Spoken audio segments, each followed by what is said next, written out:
Hello friends, welcome back to my channel. तो आज मैं लेके आई हूँ आपके लिए एक और नई कहानी का नाम है ससुराल बना मायका। मंजीत ने द्वार पर खड़े नए ब्याहे बेटे बहू की जोड़ी के सिर के ऊपर से 7 बार पानी वारा और 6 बार रोकने के बाद 7वीं बार बेटे ने उसे पानी पीने दिया। इसके साथ ही आसपास खड़ी औरतों के मंगल गीत और हंसी ठिठोली वातावरण को हंसी मजाक और उल्लास से भर रहे थे। पंजाबियों में होने वाली गृह प्रवेश की रस्म हो चुकी थी। सबने लाल जोड़े में लिपटी बहू का हाथ पकड़ा और उसे अंदर लेकर जाने लगी कि तभी मंजीत ने रोक लिया। अभी रुको। इस उसके इतना कहते ही प्रश्न पूछती निगाहें मंजीत के चेहरे पर टिक गईं। घूंघट के अंदर नई बहू के चेहरे पर भी उदासी छा गई। शायद इस घर में उसका प्रवेश इतना आसान नहीं होगा। बेटे की खुद की पसंद हूँ, सास की पसंद शायद नहीं बन पाऊंगी। लोगों को दिखाने के लिए ब्याह तो हो गया, पर क्या प्रवेश होगा? सोचती बहू की आंखों में मोटे मोटे आंसू आ गए कि तभी चावलों से भरा हुआ कलश और आलते से भरी हुई परात लेकर उसके चेहरे पर हैरानी आ गई।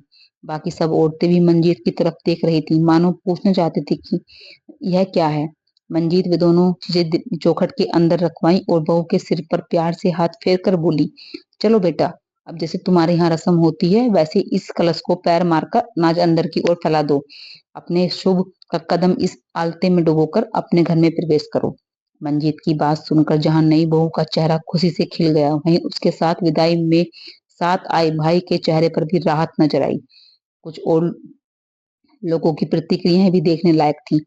मंजीत के ससुराल पक्ष के लोगों की त्योरियां चढ़ी हुई थी और उसके मायके की तरफ से उसके भाई बहन मंजीत की तरफ मुस्कुराते हुए देख रहे थे।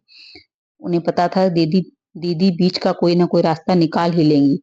दरअसल मंजीत का परिवार सिख समुदाय से था और इकलौते बेटे ने बिरादरी के बाहर अपने लिए जीवन साथी पसंद की थी। पिता को गुजरे अरसा बीत चुका था, इसलिए जब बेटे ने अपनी पसंद के बारे में माँ को बताया तो साथ ही साथ लड़की वालों की यह शर्त भी बताई कि वो विवाह अपने रीति रिवाज से करना चाहते हैं। इकलौते बेटे पर जान छिड़कने वाली मंजीत ने जब देखा कि लड़की हर तरह से बेटे के योग्य है तो उसने इस विषय पर दूसरा विचार भी अपने दिमाग में आने नहीं दिया। हमेशा से स्वावलंबी और अपनी शर्तों पर जीने वाली मंजीत लोगों के दबाव में आकर फैसले बदलने वालों में से नहीं थी। इसलिए जब उसके ससुराल वालों ने इस बात पर ऐतराज जताया कि शादी उसके रीति रिवाज से नहीं होगी तो मंजीत ने किसी बात पर भी कान नहीं दिया। उसे पता था कि उसे क्या करना है। हिंदू रीति रिवाज में विवाह संपन्न हो चुका था और बहू 7 फेरे लेकर घर आ गई थी।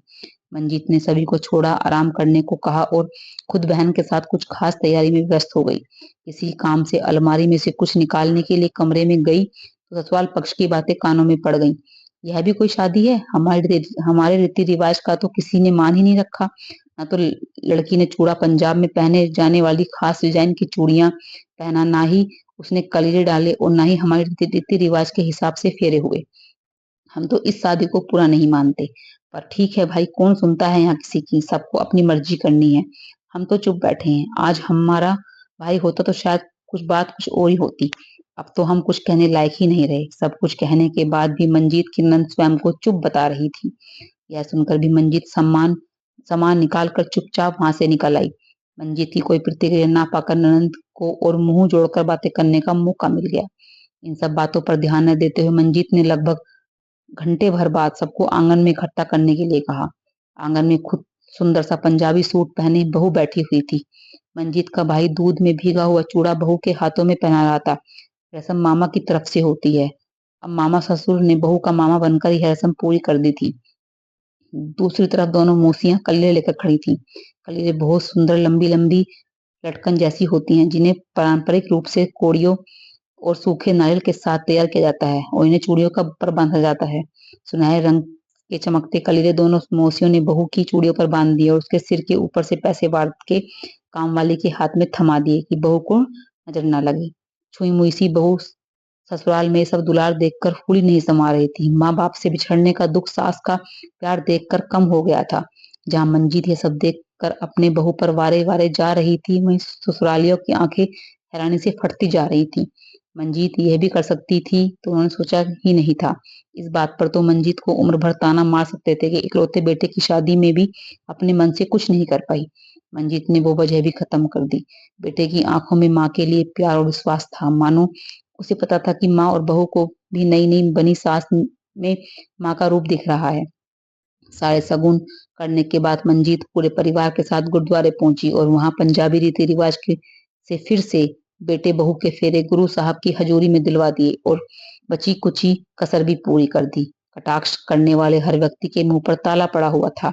घर आकर मंजीत ने बेटी को दी जाने वाली शिक्षा जो गुरुद्वारे में पढ़ी जाती है उस रस्म को निभाने के लिए बहू को अपने सामने बैठाया और उसका हाथ अपने हाथों में लेकर बोली, हालांकि फेरों की रस्म दोबारा करवाने की मेरी कोई इच्छा नहीं थी, पर फिर भी कुछ लोगों को ऐसा लगता था मानो हमारे रीति रिवाज में विवाह संपन्न नहीं हुआ तो विवाह हुआ ही नहीं है।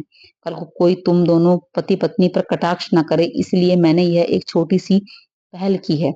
मैं माँ मैं माँ बनकर तुम्हें ये सीख दे रही हूँ, इसलिए आज से तुम मेरी बेटी हुई।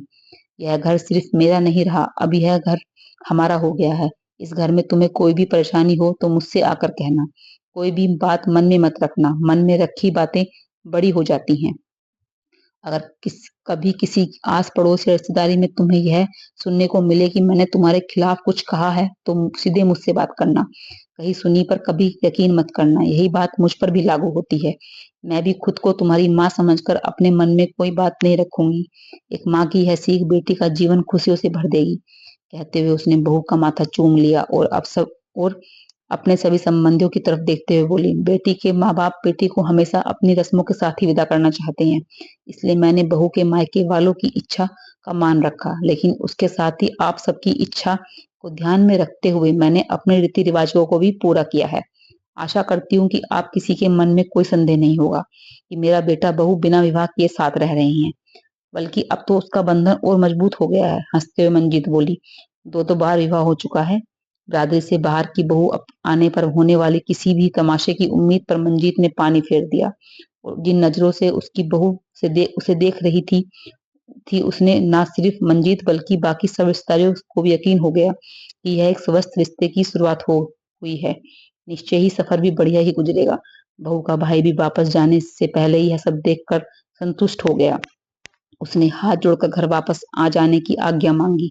जल्दी से जल्दी घर पहुंचकर उसने माँ पापा को भी बताना था कि उसकी बहन सच में अपने ही घर में है। सच कहा है किसी ने कि रिश्ते की शुरुआत सकारात्मक से की जाए तो उसका निभना आसान हो जाता है। मंजीत ने एक सशक्त माँ बनकर अपने बच्चे की खुशी के लिए, जो आम तौर पर हमारे समाज में नहीं देखा जाता है, उसकी यह पहल काबिले तारीफ है और उम्मीद करते हैं कि इस कारवां में और भी लोग जुड़ते जाएंगे और एक स्वस्थ समाज की रचना करेंगे। दोस्तों, कैसी लगी आपको मेरी कहानी? अगर मेरी कहानी आपको पसंद आई हो तो प्लीज सब्सक्राइब करना, वीडियो को लाइक शेयर और कमेंट करना। Thank you.